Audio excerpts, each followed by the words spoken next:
بسم اللہ الرحمن الرحیم۔ السلام علیکم دوستو، کیسے ہیں؟ کیا حال چال ہیں؟ امید ہے کہ آپ ٹھیک ہوں گے۔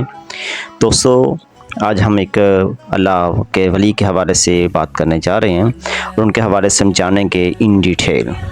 جی ہاں، حضرت صوفی برکت علی رحمۃ اللہ علیہ کے حوالے سے۔ حضرت صوفی برکت علی رحمۃ اللہ علیہ 1911 میں لدھیانہ بھارت کے ایک چھوٹے سے گاؤں میں پیدا ہوئے۔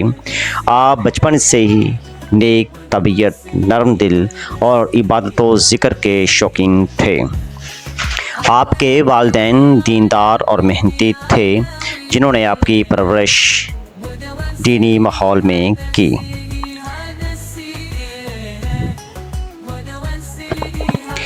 ناظرین، ابتدائی تعلیم کے بعد آپ نے اعلیٰ تعلیم بھی حاصل کی اور بعد میں فوج میں شمولیت اختیار کی۔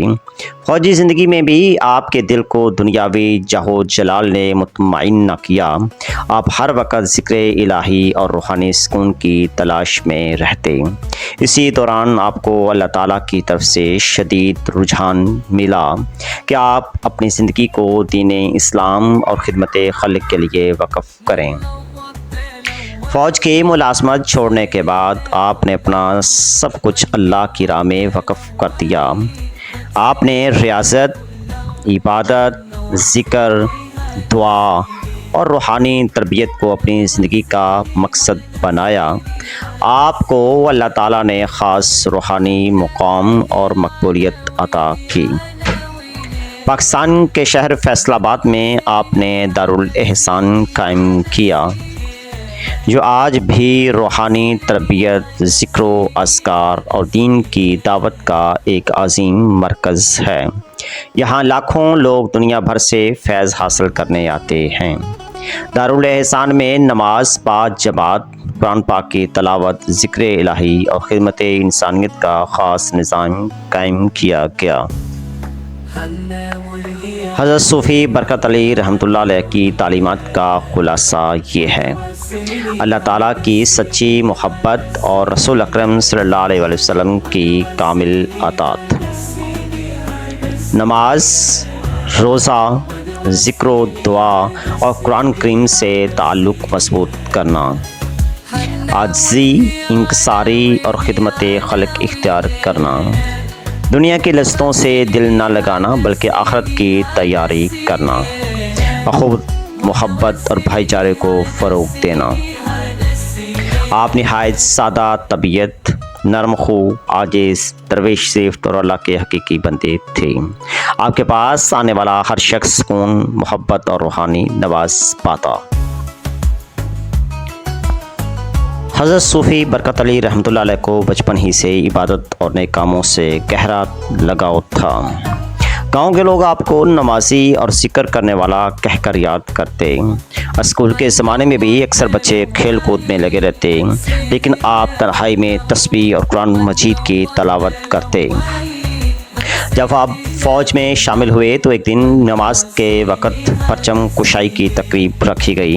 آپ نے صاف انکار کر دیا اور کہا، میری ترجیح اللہ کے سامنے کھڑا ہونا ہے، کسی دنیاوی تقریب میں تاخیر قبول نہیں۔ یہ سن کر کئی ساتھی حیران ہوئے کہ ایک فوجی افسر اتنی جرأت سے اللہ کی بندگی کو ترجیح دے رہا ہے۔ یہ آپ کی شخصیت کا نمایاں پہلو تھا کہ جہاں بھی گئے دین کو مقدم رکھا۔ ناظرین، اس کے بعد آپ نے فوج سے سبکدوش ہونے کا فیصلہ کیا۔ آپ نے اپنی زندگی کو مکمل طور پر اللہ کی رضا کے لیے وقف کر دیا۔ آپ کے گھر والے بھی حیران تھے کہ ایک پڑھے لکھے اور کامیاب افسر نے سب کچھ چھوڑ کر درویشی اختیار کیوں کی۔ آپ فرمایا کرتے تھے، دنیاوی عزت وقتی ہے، اصل عزت اللہ کی دوستی میں ہے۔ ناظرین، آپ نے فیصل آباد کے قریب آپ نے دارالاحسان قائم کیا۔ اس مرکز کی خاص بات یہ تھی کہ وہاں دنیاوی امیری یا غریبی کی کوئی تمیز نہیں تھی۔ امیر بھی آتے اور غریب بھی، سب ایک ہی صف میں نماز پڑھتے، سب ایک ہی دسترخوان پر کھانا کھاتے۔ ایک مرتبہ رمضان المبارک میں ہزاروں مہمان اچانک افطار کے وقت آ گئے۔ خدام پریشان ہو گئے کہ کھانے کا انتظام محدود ہے۔ صوفی صاحب نے فرمایا، فکر نہ کرو، یہ اللہ کا دسترخوان ہے۔ حیرت انگیز طور پر سب مہمان کھا پی کر گئے اور کھانا بھی بچ گیا۔ یہ واقعہ لوگوں نے اپنی آنکھوں سے دیکھا اور اللہ کی قدرت پر ایمان تازہ ہو گیا۔ ایک سال پنجاب میں شدید خشک سالی پڑی۔ لوگ کھیت کھلیان چلتے دیکھ کر مایوس ہو گئے۔ وفود کی صورت میں لوگ آپ کے پاس آئے۔ آپ نے وضو کیا، ہاتھ اٹھائے اور اللہ سے عاجزی کے ساتھ دعا کی۔ چند لمحوں بعد آسمان پر گھنے بادل چھا گئے اور بارش برسی جس نے زمین کو سرسبز و شاداب کر دیا۔ لوگ رونے لگے اور اللہ تعالیٰ کا شکر ادا کیا۔ بہت سے مریدین گواہی دیتے ہیں کہ جب وہ پہلی بار آپ کے پاس گئے تو آپ نے ان کے دل کی بات خود ہی بیان کر دی۔ بعض اوقات کوئی شخص قرض، بیماری یا گھریلو پریشانی چھپاتا تو آپ مسکرا کر اس کے دل کا بوجھ زبان پر لاتے اور دعا کرتے، اللہ کے حکم سے وہ مشکل حل ہو جاتی۔ ایک نابینا شخص سے دارالاحسان آیا اور گڑ گڑا کر دعا کی، درخواست کی۔ آپ نے محبت سے اس کے لیے دعا کی۔ کچھ ہی عرصے میں اس کی بینائی واپس آ گئی۔ ایسے کئی مریض تھے جنہیں ڈاکٹر لا علاج کہہ چکے تھے، لیکن اللہ تعالیٰ نے آپ کی دعاؤں کے وسیلے سے انہیں صحت عطا فرمائی۔ آپ کی سب سے بڑی تعلیم نماز اور ذکر الہی تھی۔ آپ فرمایا کرتے، جو بندہ نماز چھوڑ دیتا ہے وہ دنیا اور آخرت کی کامیابی سے محروم ہو جاتا ہے۔ دارالاحسان میں 5 وقت کی نماز اور تہجد کا خاص اہتمام ہوتا تھا۔ مہمانوں کو بھی تاکید کی جاتی کہ وہ ذکر اور نماز میں پابندی کریں۔ اگرچہ آپ کے پاس دنیا بھر سے لوگ عقیدت کے ساتھ تحائف اور نذرانے لاتے، مگر آپ نے ہمیشہ سادگی اپنائی۔ عام سا لباس، پرانا بستر اور روٹی دال پر گزارا کرتے۔ آپ کا کمرہ بھی انتہائی سادہ تھا۔ ناظرین، آپ کو مزے کی بات یہ بتائیں کہ آپ کے خان سابق وزیر اعظم محمد نواز شریف نے 4 اپریل 2018 کو دارالاحسان کا دورہ کیا اور آپ کے مزار پر حاضری دی۔ اس موقع پر انہوں نے حضرت کے بے لوث سماجی فلاحی کاموں جیسے فری آئی کیمپس کو زبردست خراج تحسین پیش کیا اور دربار پر فاتحہ خوانی کی۔ اس سے پہلے صدر پاکستان ضیاء الحق، روایت کے مطابق دور اقتدار میں جنرل ضیاء الحق نے ایک مرتبہ کمشنر فیصل آباد کو آپ کی خدمت میں بھیج کر ملاقات کا اہتمام کیا۔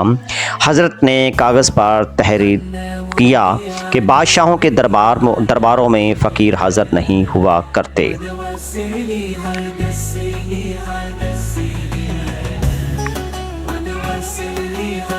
اس کے علاوہ ناظرین، بہت سارے سیاستدان اور مشہور و معروف کاروباری حضرات نے آپ کے دربار پر حاضری دی اور ابھی تک وہ دے رہے ہیں۔